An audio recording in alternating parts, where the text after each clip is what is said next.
I got another historic moment to record here.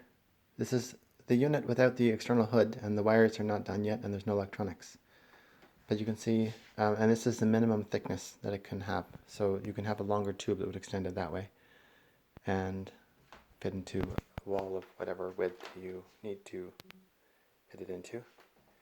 This is 220 millimeters minimum width. So you can see the fan in there. The wires are coming out the other side here. As you can see, the regenerator in there. And there's some fiberglass here for sound absorption. I'm going to change how I do that so I can use more fiberglass, pack it in better. And the electronics cover is up here. The electronics go in there. You can see that big hole there is for the potentiometer to stick out, and its mounting plate. And then on the other side here, let's see, do we have, no, we don't have any USB port on the other side. But just on the other side of that wall there would be the Pico. So you have to take this cover off to access the Pico.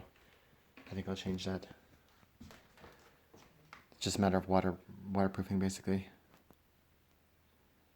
So I don't know, I think it looks kind of cool. Now these little rubber washers here are red right now. Obviously they're not going to be red in the final version. I'll have to get some white TPU or something. And I'm probably going to get rid of those washers. They were for vibration and sound isolation, but they don't seem to do very much when they're over there. So this servo here is the storm valve. So when the fan detects that the fan RPM is monitored compared with its torque level. And the stronger the wind blows, the more the fan turns compared to its torque level. When the wind is blowing when the wind is blowing really hard, this thing will close and prevent any water from getting in. Now it needs a little bit of adjusting. You can see it doesn't, I mean this is just a cosmetic problem really, but it doesn't appear, just because of the tolerances, it doesn't appear so it closes. So I'll compensate the surface on the other side of this plate here to match that a little bit better so that it appears as though it closes perfectly. And although it would probably close fine if the servo would put a little bit of torque on the seal. It closes fine if the servo puts a little bit of torque on it, but I don't want to have to force the servo to do that because it takes current and that takes power. So the servo wires are going to go in here, go around and through here, and then over the top of the fan there's a little notch, and then there's a notch all the way up on the top of the tube and the regenerator so that the wires can come out the other side. There's going to be a connector. I got the connector all righty.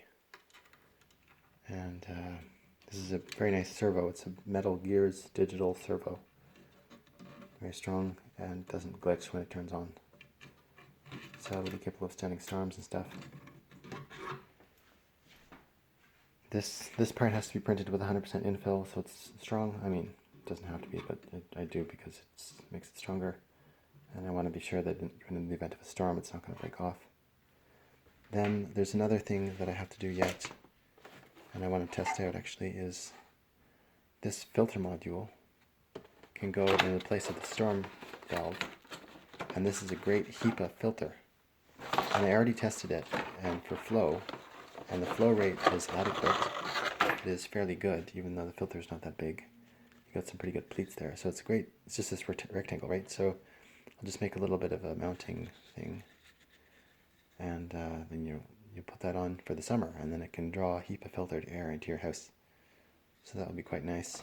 It's a feature that most of these types of units don't have.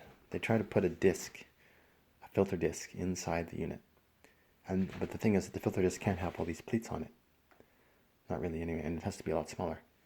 So they can't get very good airflow, and then it doesn't work very well.